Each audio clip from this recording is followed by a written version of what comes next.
What's up guys, Solstice of Heroes is now here, and once again there is a daily rotating empowerment buff, Solar Arc then Void. And in today's video I'll be going over the solar buff and we'll be breaking down exactly what it does and also 3 cool builds, one for each character, to fully take advantage of this buff throughout this event. This will be the first of a 3-part series going over all 3 of the buffs, so let's go and begin. To become empowered during this event, you have to pick up 30 elemental orbs, and the orbs are created based off your subclass and also the weapon you kill the enemy with. So if I'm on Dawnblade and use my summoner, both are solar, I will have 100% solar orbs, but if I'm on a solar subclass and get a void weapon kill, it'll be split between the 2 elements and be half and half. So for this video being all about the solar empowerment, I also going to be using a bunch of solar subclasses with solar weapons. So what does that buff even do? Well, when you get 30 elemental charges of solar, you then become solar empowered, and the first thing you'll notice is that you're just bursting with solar energy at all times during this, which does actually a decent amount of damage. It doesn't have that huge of a radius, but it's pretty good damage and will do a burn tick rate to them.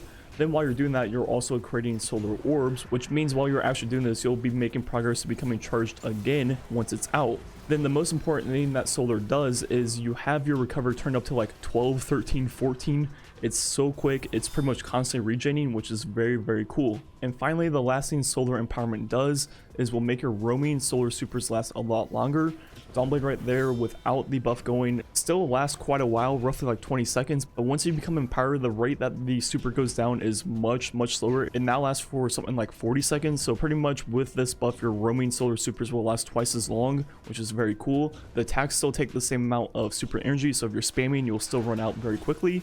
And overall, one of the cool things about the solar empowered buff is that it's very easy to chain into your next one. Once you get it going once, you pretty much will have it forever.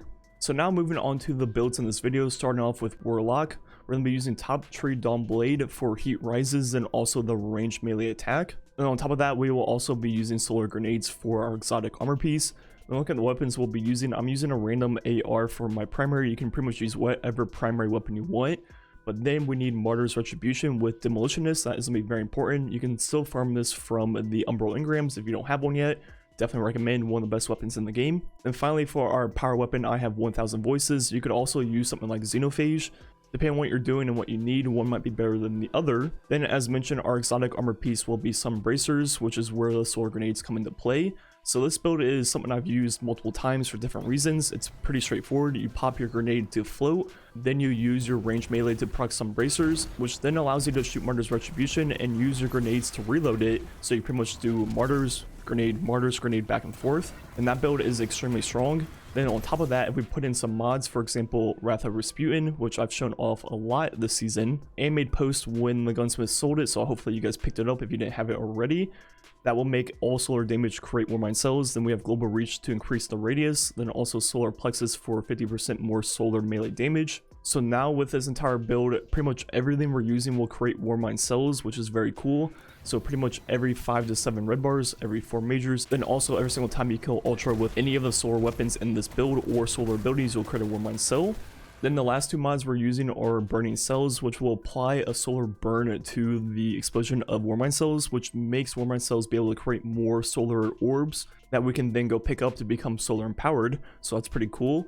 And finally, the last mod I'm using is Taken Armaments. You can use whatever armaments you want depending on what enemy you're fighting, or pretty much whatever mod you want in the slot. This slot is kind of like a freebie, so put whatever you want. And that's gonna be it for the Warlock build. I'll talk about it more at the end of the video and have more gameplay, but now moving on to the Titan build.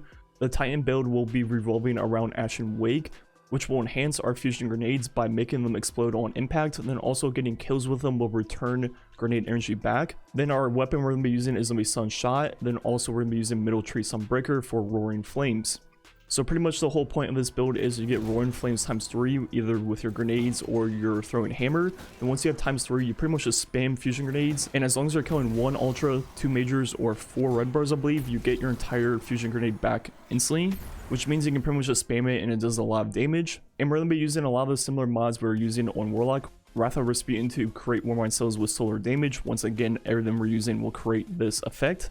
Then we also have global reach and solar plexus once again, just like on Warlock.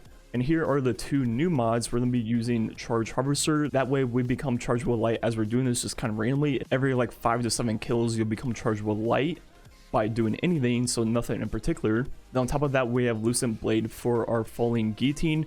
That way we have good boss damage whenever we get up to a boss. Another thing I have going on this build is a 1-2 punch shotgun. For whatever reason, if you don't want to use your sword on a boss or a high health target, you could also use 1-2 punch with the whole melee build.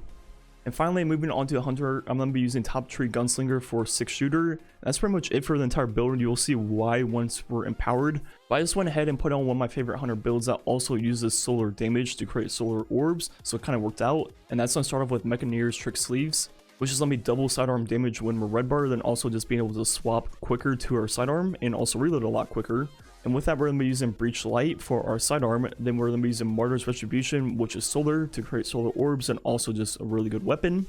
Then in our heavy slot, we have the Guillotine for boss damage. And look at the mods, we're going to be using Surprise Attack, which is going to be yet another double damage for our sidearms. And for that mod, we need to become Charged with Light, which is where the next 2 mods will come into play. First, stacks on stacks, that way we get ×2. Then we also have Blast Radius, which will work perfectly with Martyr's Retribution. Every 2 kills will become Charged with Light ×2 because of stacks on stacks. And finally, the last mod we'll be using is going to be Supercharged. That way we can get up to ×4 Charged with Light. So pretty much the whole way this build works is you shoot Martyr's Retribution and you'll get at least a double kill to get ×2 Charged with Light. You swap over your Breach Light and you get 10 charged magazine bullets. You shoot through that, swap back to your Martyr's, which has auto loading holster on it, so it's ready to go again. And you pretty much just rinse and repeat that forever until you pick up your 30th solar orb. And when you do that, you pop your 6 shooter golden gun and you pretty much have infinite golden gun. As long as you're not missing shots, you'll have it until the super drains naturally, which is a very long time. So you can pretty much walk around feeling like John Wick, just flicking on everything and just spamming golden gun as you want. So it's pretty cool. And yeah, those are the 3 builds I picked for this video. The solar empowerment buff is definitely the least interesting of the 3 in my opinion. The way I'm making this video is I'm recording them on the first day it was this buff. That way I can upload it when it's that buff again. That way it kind of makes sense for you guys to watch and actually try out the builds. So I've already recorded the footage for the other 2 buffs also. And the Arc video and the Void video are very interesting and have some really unique builds. The solar one, there's not too much you can really do with it. I just kind of made some solar builds that allow you to become charged a lot quicker, so you're using pretty much all solar stuff. And then also took advantage of the fact that we're using all that solar stuff with Wrath of Rasputin to make Warmind cells. But the thing about these builds is all 3 of them are extremely good as is, and the solar empowerment just kind of adds to them. But the next 2 videos will be builds that really take advantage of their daily buff and kind of make or break the build. So definitely look forward to that. In this video, my favorite one was probably the Warlock one. Let me know which one was your favorite.